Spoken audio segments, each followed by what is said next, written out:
Hi, it's Lee from Silverback Runner, and today I wanted to share a video about when a race, be it a 10K, a half marathon, a marathon, when a race really doesn't go your way or it doesn't meet your expectations, what you can do is to get the best from that experience and make subsequent races more successful.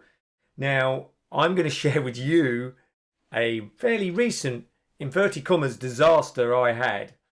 But as it will show through the process I use, you can start to sort of see that you can glean a lot from a run that maybe you begin with thinking that didn't work. So the background, so I'm going to share my background to my story, and then hopefully you can kind of see the process I worked through. So what happened was just recently I ran the Berlin Marathon.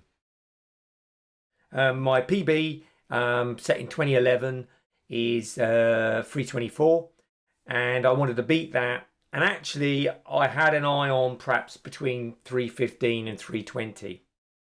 What actually happened was it was a hot day.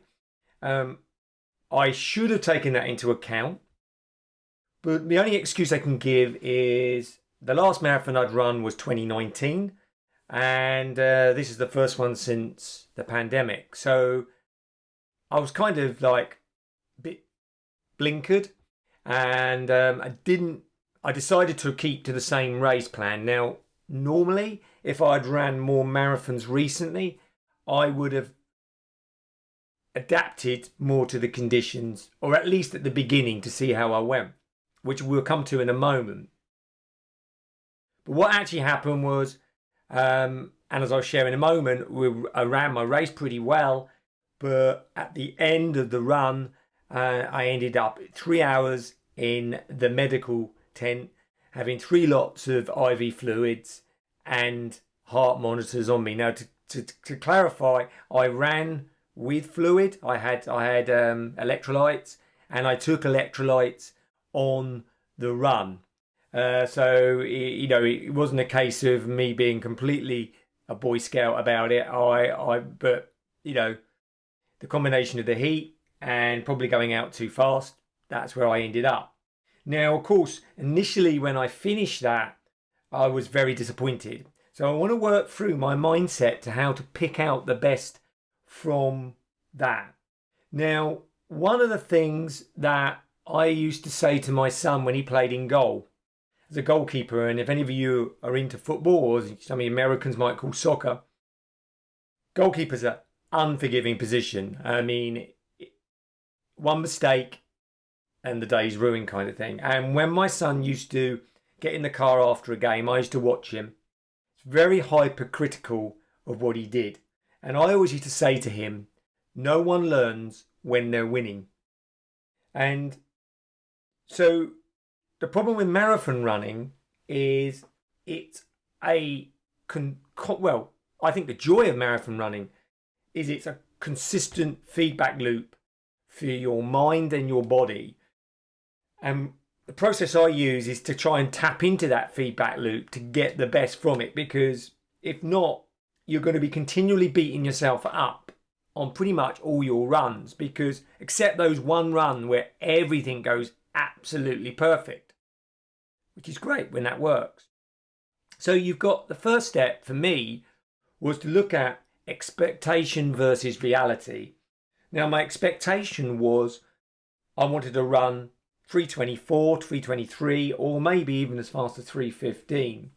The reality was, on a hot, humid day, I actually ended up running 3:41.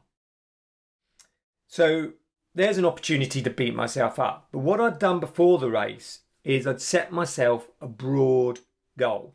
So I'd actually set myself a goal between 3:15 and 3:45.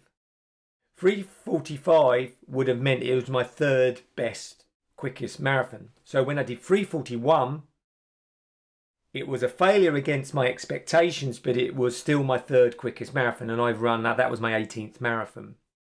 So yet straight away your brain goes, okay, I was within my bigger picture goal.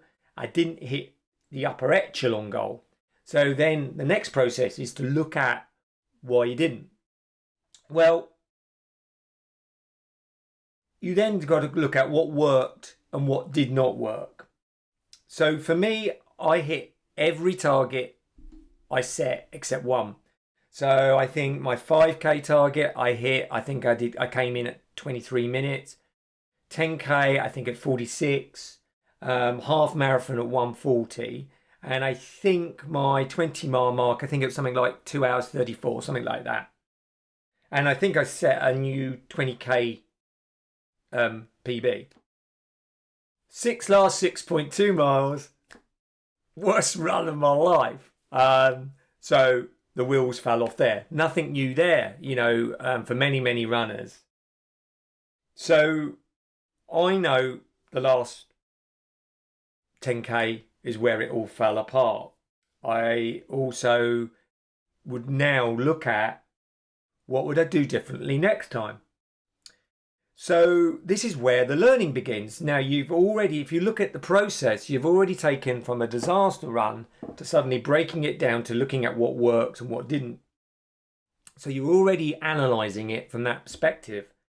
Now you're looking at what would I do differently next time. Now, for me personally, if I had the same conditions, I would go out slower. To be fair to me, I knew that before I started. I took a calculated risk that, to all intents and purposes, didn't work. But that was one of the things I'd be doing differently. But the process I use also for that is another one I use for my son. Because it's very easy to say, what would you do differently next time? And kind of your brain goes, nothing. So the process I used to do with my son, he used to sit in the back of the car and he would be crestfallen. Oh, it's rubbish. And I used to say to him, from 1 to 10, and you're not allowed to use 5 or 6 because 5 or 6 are the numbers of non-learning.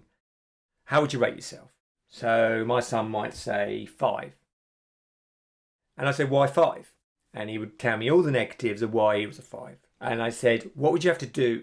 I'd ask, what would you want to be at for this game? And he'd say 7, maybe 8. What would you have to do to bring yourself to 7 or 8? So some of it was wipe out certain errors in the game. Some of it was things that he'd have to do in training. He might have to improve his footwork or something. So, well, we'll work on that. But it immediately calmed him down instead of me telling him it was all right, because it wasn't. And it's the same with when you do your run. People will say you've done really well or well done. And in your brain, you're saying, yeah, but this deals with that, yeah, but. So, for example, for me, what would I rate myself? Well, I wouldn't bash myself up too much. I'd be at about a 7. What would I, why was it at 7? Because a lot of the race I executed well and I ran some of my best running, long distance running. And at the age of 58, 57, but nearly 58, that's good. But on the day, I'd have had to run to about an 8 or a 9, really, to achieve my thing. So what would I have to do differently to hit a 9? Well, I'd have to take into account the weather if it was the same day. Looking at future marathons, I think I need to build up on my strength. So I've started going to a strength coach. And my running coach and I are now talking about the learnings we've got from that. Here have learnings and how to adapt my training plan to, help with those things. So you can see that way that you can actually analyse these things. Now, it might sound quite obvious, but if you kind of start right from the beginning, when you're looking at a run that hasn't gone right, and you're at the case of either you're saying, oh, I could have done better, and people around you, well done, and you're not really feeling it, to actually look at, well, what's worked, what's not worked, and what would I do differently next time, and actually analyze that with the numbers, gives you a template to move forward and also pragmatically appreciate what you've achieved. And when I say pragmatically achieved, is it's no good saying it to yourself if you don't believe it. It's no good going, yeah, well, I did pretty well, I suppose. By this process, it stands out. You say, well, I'm at a 5. Why am I at a 5?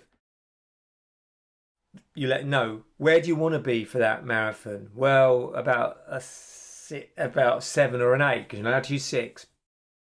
What would have to happen to be at a 7 or 8?